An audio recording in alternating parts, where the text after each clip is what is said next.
recognize sa Philippines. Ganun po ka, kung noon medyo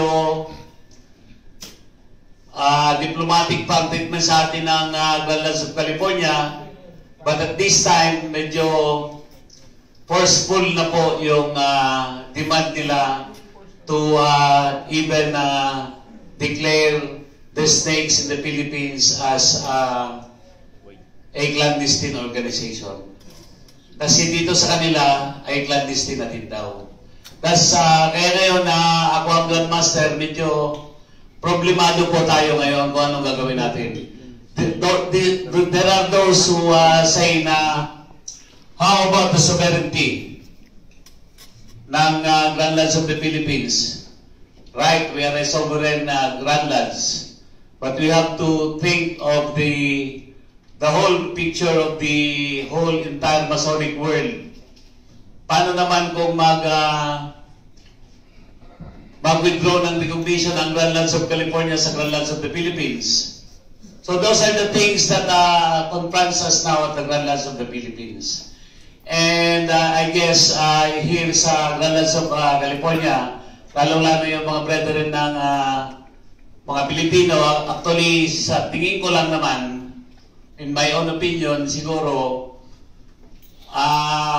parang, kasi with the big membership of Filipinos here in California, parang ano po sila, parang, na ano sila sa atin, na ina-intimidate, na-andap sila na baka in the long run, ang ano nila, baka nagkakaroon ng in the largest may pseudo government of snakies. Sabi ko nga sa kay Grandmaster Salbonia, I have to admit that 5 years ago, I became a member of the snakes, and but a month before I became the Grandmaster, I resigned as member of the snake.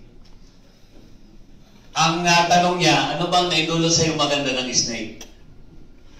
Di ba maganda rin tanong yun? Anong naidulot na maganda?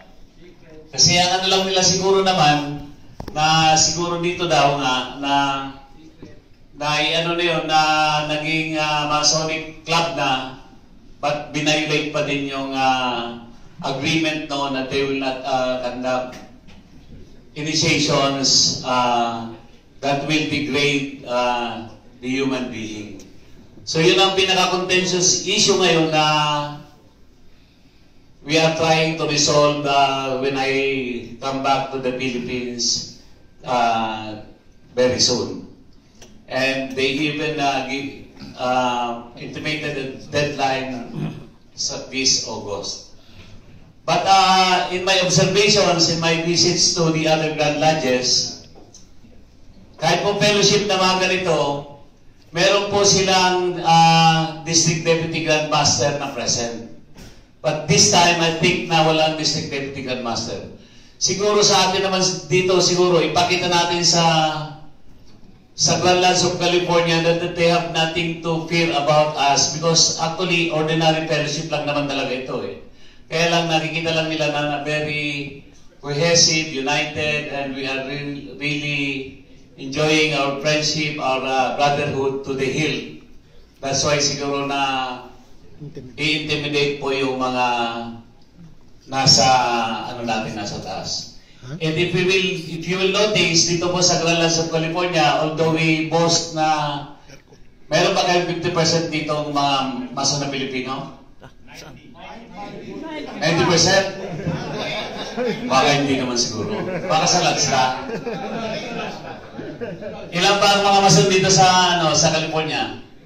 May 100,000 ba? Di lang, Warchi. More! May 200,000 ba Pilipino? Wala. May 100,000. Ito, itim. Black, Pilipino. That's why siguro, that's where the Filipino crowd mentality comes in. Dahil kung kayo sinasabi niyo kayo pinaka-majority, dapat siguro by this time, meron na kayong Grandmaster na Pilipino dito sa California. Diba? So I guess one challenge for us, brethren of California, is to be united, to be cohesive, so that whenever these the Grand Light officers will be demanding, they can demand as such because you are united.